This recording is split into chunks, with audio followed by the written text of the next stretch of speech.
Welcome to Richplanet TV. I'm Richard D. Hall. In previous shows I have covered the alleged terrorist attack on London known as 7/7 and shown beyond any reasonable doubt that those blamed for the attacks were in fact patsies. A patsy is defined as a person who is easily taken advantage of by being cheated or blamed for something. Intelligence services use patsies like farmers use shit. In other words, it is an integral part of their world. Evidence suggests that intelligence services also use patsies in fake operations so they can make it look as though their resources and personnel are in one location dealing with their fake operation, when in fact their operatives are covertly carrying out illegal murder somewhere else. This technique allows them to deflect any kind of political scrutiny into their activities by showing the political numpties, such as select committees, their operatives were dealing with situation A and therefore were not involved in situation B. One person who it seems was used as a patsy in this way, a decent honest chap from Glasgow who was clearly in the wrong place at the wrong time, is Jim Kelly. Welcome, Jim. Thanks, Richard. Now then, Jim, your story takes a bit of telling, and Jim has very kindly written it all out in this notepad, and he's filled the whole notebook, and we've got a lot to get through. Now, Jim's from Glasgow. He had a very normal life up until 1997. He was married with 2 kids, supported Glasgow Celtic. Yep. Had a very good friend who also supported Glasgow Celtic, and worked in a few different jobs. You worked for, just remind me, Jim? Royal Mail. Royal Mail and worked for ScotRail. ScotRail, okay. Now, your life completely changed in the summer of 1997, and this involved a very close friend of yours. Just give us his name, Jim. It started with my friend. His name is Christopher McGrory. Christopher McGrory. Christopher McGrory. Around about the start of July in 1997. It was a nice summer. We spent a lot of time. We were playing football. We were in the same football team. And he'd been planning to get married. So he'd quite a lot in his plan to start a new. He'd sold his old business. He planned to start a new business. So the guy had a lot to live for. No, so he was in his mid-20s. You were in your early 30s. So two mates who played Sunday League football. Yeah, that's right. And so he then he comes to you one day and says he thinks he's in trouble. Oh yeah, big style, Richard. No, it's like I always know that he had a lot of friends or acquaintances from Ireland. Mm-hmm. Do you know, we're Dublin side. I'm talking about the South Island. Mm-hmm. He was always back and forward to Ireland. But strange thing he said to me that he felt that this was around about the 5th of July 1997. He felt that he was in danger, and he was in big trouble by MI5.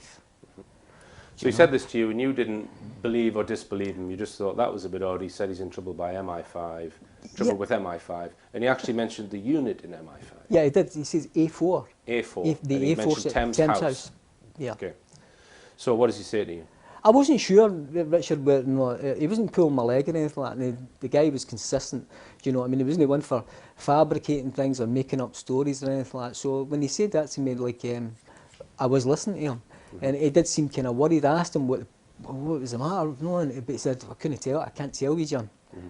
So you did press him on, what do you mean you're in trouble with MI5, and he wouldn't tell you, basically. Yeah. Now, around about this time, he was arranging to get married and you were helping him with this. Sure. Yeah. And he asked you to hire a car, and the initial events that led to your incarceration surround this particular hire car. Yeah, sure. Just when he disclosed that to me, he'd been trying to set up a house. He didn't live with his partner. The partner he was getting married to. So it was like the old style. No, I mean, he stayed with his mother and she stayed with her mother, sort of thing. But they were going to come together. No, I mean, in their new house. So when he disclosed that to me, he was really worried and he was concerned. But he was a good friend, and he asked me if I could put him up.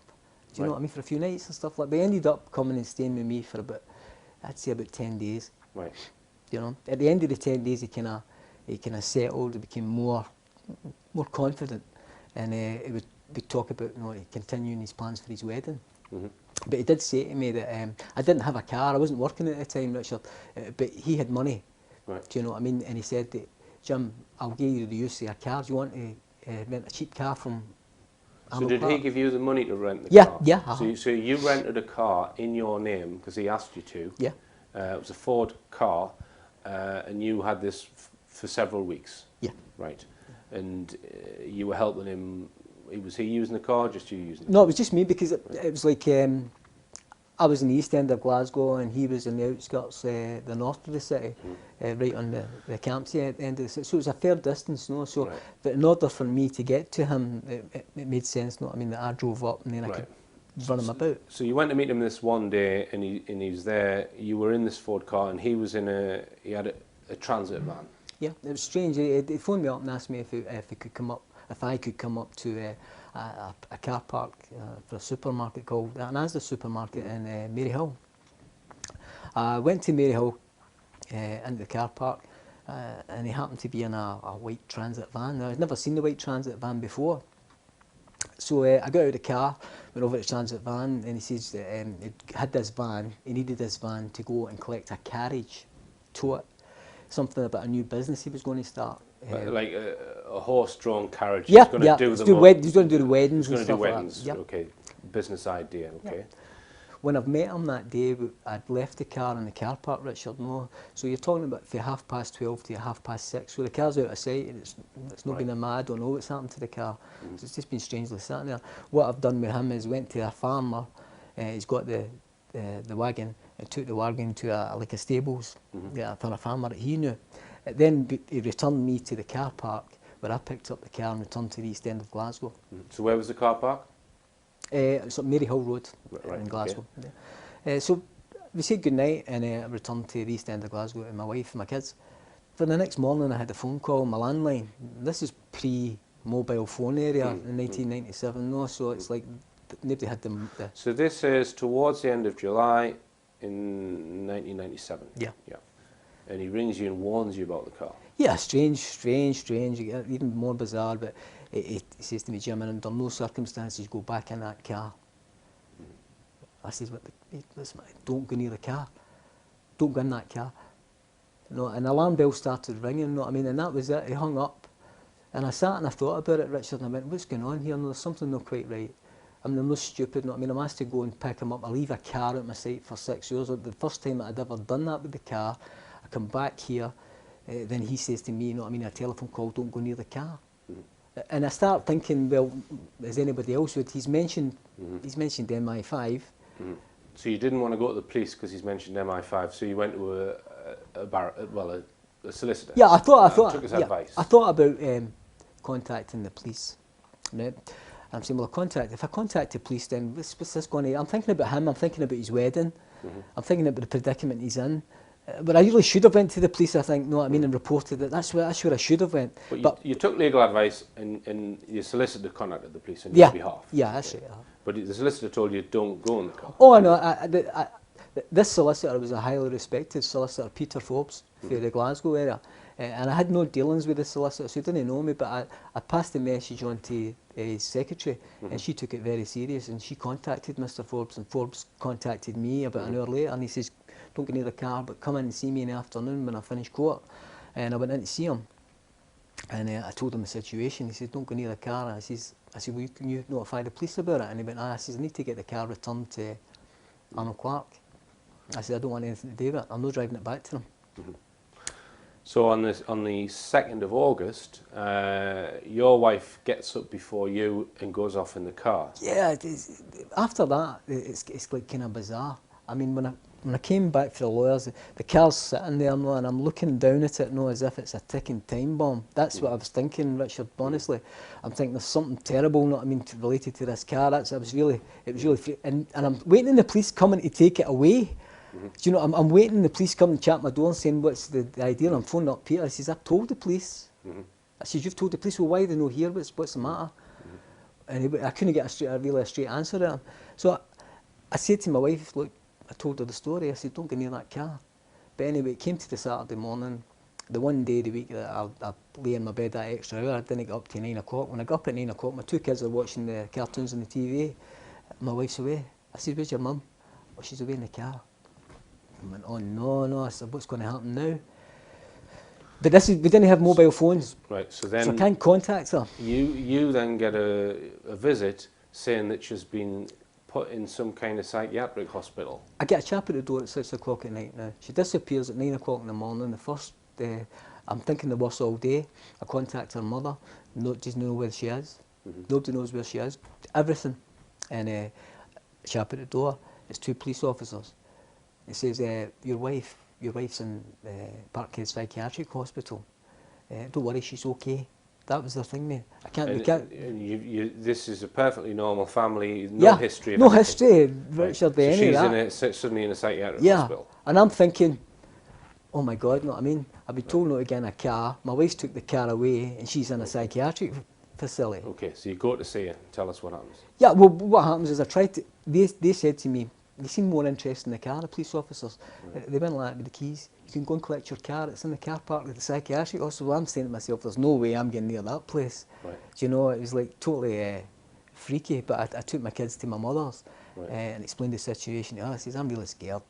I'm really worried now, and I don't think that my mother and I had seen me so concerned about something, Richard. No, because I've tried to understand the situation I was in. Know what I mean? But I couldn't make head or tail of it at that time.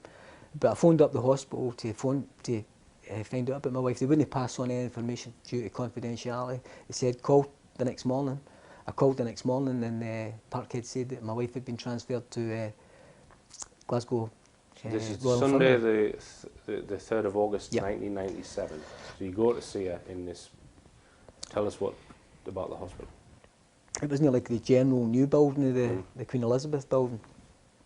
We went into the building, went to the top floor, and then there was another flight of stairs. The lift, when you got any further, there was another flight of stairs to another like isolation ward sort of thing. Maybe they use, know what I mean, for maybe diseases or whatever.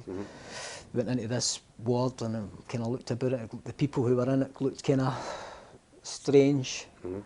I'm talking about the nursing staff in it. Right. And I went into the ward, and my wife was the only person that was in this ward. It was so bizarre. All the beds were empty. She was in the one in the corner. There was paint peeling through the roof, through the walls. It was like dampness, as if the place had been mothballed, but it had just been opened up and she had been put in it. And she was in a hell of a state. A hell of a state. So what had happened to her? Yeah, well, she was bruised. She was badly bruised, as if she'd been punched and God knows what, bruising her arms and stuff like that. She said that she'd taken the car to go to her brother-in-law's. He stays in the Bishop Briggs area in the outskirts of Glasgow. She happened to be travelling down a place called Colston Road, and the police intercepted her big style. Vans and cars pulling in front of her. She stopped. They dragged her by the hair out the van, manhandled her, put locks on her, threw her in the back of the van, taken her directly from there to the psychiatric hospital. The police then drove the car to the psychiatric hospital. Right. So they didn't charge her or arrest her? No. They've just taken her to a psychiatric hospital? Yeah, That's yeah. bizarre. It's very bizarre. Okay. Right. She gets let out, and then she decides to go to her parents because she's shook up. Well, she was very, very. Okay. She was traumatised, Yeah. and to be honest with you, Richard, I was really concerned as well. But I was starting to think about the safety of even my children. Do you know what I mean? And I wasn't wanting to see. I was concerned. I was very concerned, and I wasn't wanting to see them to see their dad worried, because when you're in that situation. So they went to stay with her parents for a little while. You were still at the marital home. Yeah. And during the month of August, you were going about your normal business. You're stressed by what had happened to your wife, and you told me that you think you were being followed continuously during that month. So just describe these people who were following you and whereabouts they were following you. Yeah, constantly. As soon as I would leave my house, there was people. I was generally on foot. I was walking everywhere, you know what I mean, or I would jump a bus. I didn't have a car or anything like that. So I'm walking from the east end of Glasgow, basically, into Glasgow city centre, because I was thinking, Richard, that I wasn't going to sit in the house. You know, it's like I wanted to. When you're under that sort of pressure, you know what I mean, you tend to. If you put under that kind of pressure, then you tend to go to the people you know, friends you know, places that you know well, where you feel comfortable. You go, you go where you're comfortable, and that's what I done. I went into the city centre and I mingled about with people. Right. And you said that the last week in August 1997, you felt that the observations on you were getting very intense. Oh, yeah, just- yeah. just They were making. We're talking here, Richard. You would say that these people you don't know, nobody would know if they were really watching them. But there's a big difference when people are a force are showing themselves to you. You know what I mean? And they're making their presence overwhelmingly felt round about you. Right, and then on the 4th of September, so you've had this sort of feeling that people are on your tail. 4th of September, you get a knock at the door then. Yeah, I had a chap at the door about 3 o'clock in the afternoon. I just returned from the Forge shopping centre. Happened to get some shopping. Came in. I was putting it was a summer's day. I had my shorts on and putting the food in the freezer. I'm in the door only 2 minutes, Richard, and then bang, bang, bang. I get kind of startled, so I looked through the spy hole and I could see police, but I could also see some suits. And they looked like sharp suits, like Philadelphia lawyer suits. Right. No, I didn't know who they were, know what I mean, but they gave me the impression, know what I mean, that like, they were important. You know, they didn't really say much, but they asked me if they could come in. They had information that somebody had said that I was unwell. I says, and you come, so I've invited them in. They asked me to come into the living room. I was divided, so 4 of them took me into the living room, closed the door behind. I says, would you mind if I use my phone, please? No. So one of them went to the phone. I wasn't allowed to use the phone. They started to question me about being stuck in the house all the time, for days. And I said, well, I'm just into my shopping there. There's the receipt. They were trying to say that I'd been locked myself away. I said, that's not true. I don't know where you're getting your information from. I says, and there's my receipt from the U2 concert in Edinburgh. I says, so, no, I'm going about my normal daily business. I'm not doing anything wrong, no. And I'm not saying anything bizarre to them either, because I did not mention MI5 to them. Yeah, and then they sectioned you. Yeah, well, they said to us, what they said. They said, we've reason to believe, for the safety of you and safety for others, we're going to check you out, James, don't worry, we're going to detain you under an emergency section 18. You'll be detained for 72 hours, and then we'll take it from there. For then they just cuffed me like a common criminal, frog marched me right out of my house, and down the stair. When I got down the stair, I looked out, the place was totally blacked with police everywhere. Right, okay, so you then were put into, is it Carstairs? No, I was transferred to a local unit. This is just the early process how this thing happened. Actually, they took me to a medium secure unit in the south side of Glasgow. It's a place called Levendale. Levendale. Yeah. So I'll just interrupt you there, Jim, because we're going to go for a break. But following this, Jim spent nearly 10 years in a psychiatric hospital, which is effectively a prison, in a prison cell for 10 years. And he's never ever been charged with any offence, and there's never been any evidence that he's mentally ill at all. And we're going to go into how they managed to actually get you there, and what they've done to get you there, and why we think that they've put you there after this.